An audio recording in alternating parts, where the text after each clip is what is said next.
Zena, good mornings. Good morning. Well, good morning. Welcome back to the channel. Getting a ride right now by the beautiful wife to the truck. You see my dog there in the background. She wanted to come along this morning too. We're about to embark on another multi-stop load, 4 stops, very, very tight schedule. The load starts today, Saturday the 1st. Holy crap, it's already October 1st. Yeah, I have about a 30-mile deadhead to pick the load up, and then there's 4 stops on it. I'll be in Indiana, 2 stops in Maryland, and then 1 stop in North Carolina. So, would you like to say good morning, or no, you don't got your beautiful face on? Good morning. So I got down here a little bit early this morning so I could clean up this area of the trailer, or clean up the trailer. I have busted pallets kind of wedged in the grooves of this reefer trailer. So I'm going to get in here and clean this up.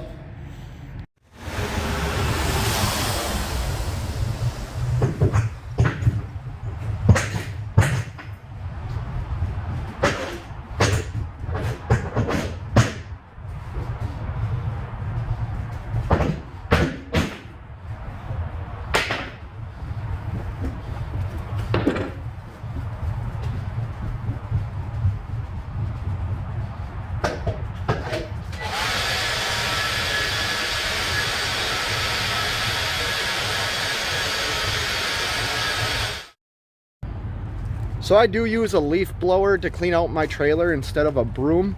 I don't blow stuff on the ground. I have a trash can that I bring out from the truck, get it to the back of the truck, throw the big pieces into the garbage can. Obviously the dirt, little bit of dirt and stuff does go on the ground.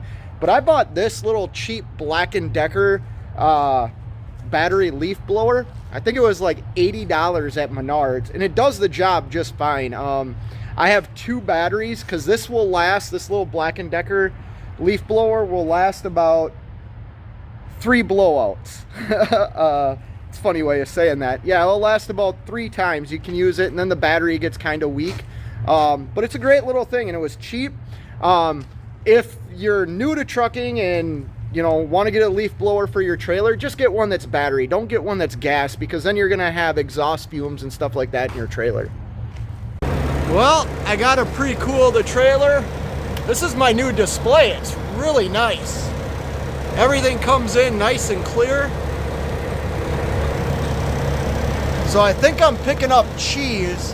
So I need to set my reefer to like 34 or 35 degrees. We'll go 34. We'll go start and stop. And we're good. Now pre-cool the trailer.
There you see the truck right there.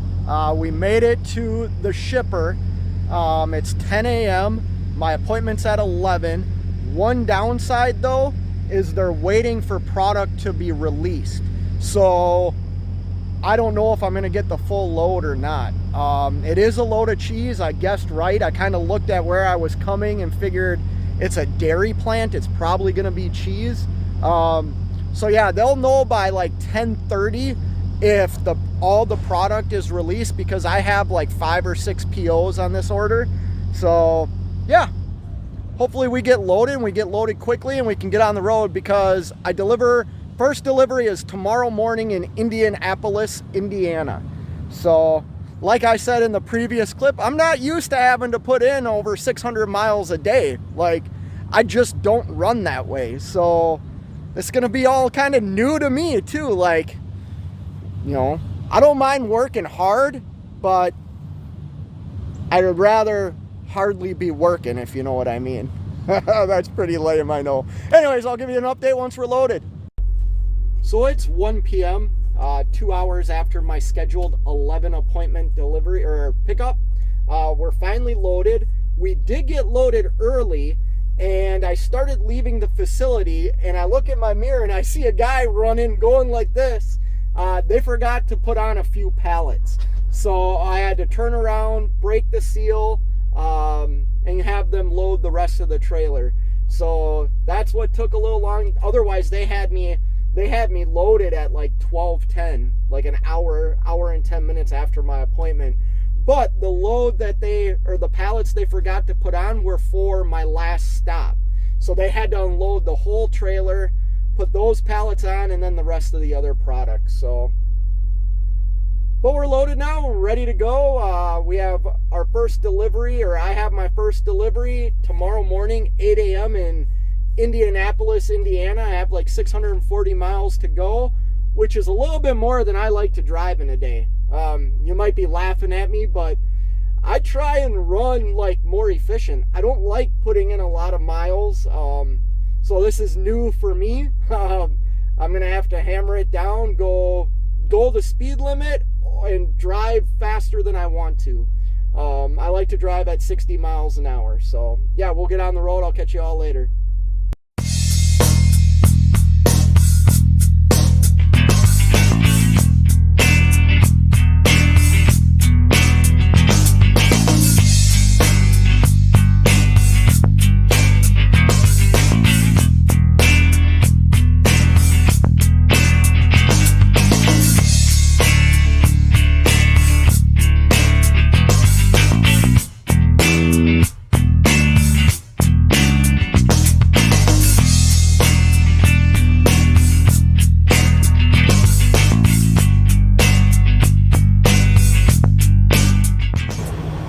Well, good morning.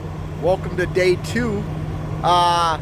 Remember like the opening clip, I think I talked about how I had to go over 600 miles to get to a receiver, and I'm not used to driving that much in a day? Well, look around. Does it look like I am at a receiver? No, I am not. I am at a rest area in Indiana. I made it 597 miles after getting loaded yesterday. Drove my clock out. Well, that's not true. I ran a split log because it took, a split log. It took like a couple hours to get me loaded. So I think when I pulled over at midnight, I had like 2 hours left I could drive. I could have made it to the receiver. I just physically couldn't do it. Like, I was way too tired. So yeah, I pulled over at this rest area. My 8 hours is almost up. I'm gonna get back on the road. I have about 60 miles to go before I reach my receiver. My appointment's at 8 a.m. so I'm gonna get trailer trucking.